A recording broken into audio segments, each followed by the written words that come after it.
Incompetence and personality. It's true that a lot of jobs require a certain type of person. By type of person, we usually think of some aspect of personality. Here's an example: salesperson. You need prospecting skills, negotiation, self-confidence, presentation skills, client relationships, and motivation. For a factory assembly line, you need mechanical skills, quality control, hand-eye coordination, physical stamina, and color vision.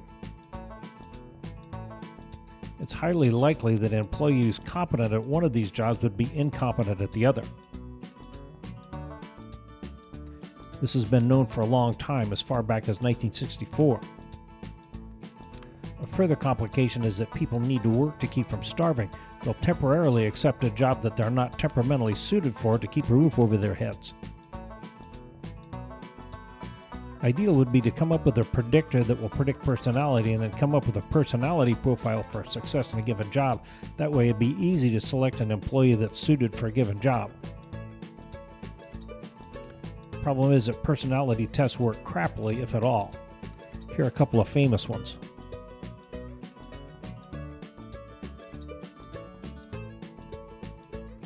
Thought to work sometimes are the Big Five indicators, which were developed in 1984. Potential job candidates are rated on openness, conscientiousness, extroversion, agreeableness, neuroticism. So for a sales job, you have high openness, high conscientiousness, high extroversion, high agreeableness, and low neuroticism. And for a factory job, you might have low openness, high conscientiousness, low extroversion, and agreeableness and neuroticism are irrelevant. You just stand there and turn the crank.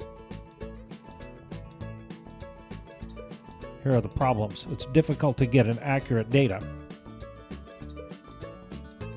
And it's potentially illegal because it's influenced by family history, birth order, gender, and a lot of other things that the employee has no control over. Here's a rule: just because you're good at a job is not an indication that you like it. Here's a further rule: even though you're perfectly suited for something, doesn't necessarily mean you can get paid for it. For example, social work or other soft skills which are not really well compensated for in the workplace. Here's a further rule: an employee that's temporarily suited for a job, good at it, and basically likes it, will be incompetent if he or she hates her boss or their neighbor in the next cubicle. And I would refer you to the funny old movie Office Space,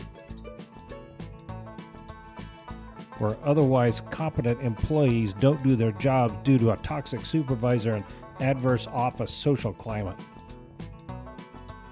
The conclusion: personality is a key factor of employee competence. Organizations are hard-pressed to measure and or take advantage of this. Employees accept jobs that they hate because they need the money. As a result, this will always be a source of employee incompetence. Here's a side note: there are two organizations that know exactly how you think, exactly what your personality is. They can predict with a high degree of accuracy what you're interested in.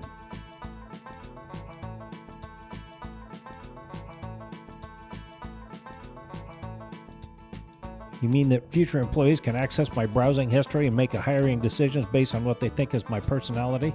They usually don't have to. They just need to look at what you've posted and shared online, and in my case, that's exactly what I'm counting on.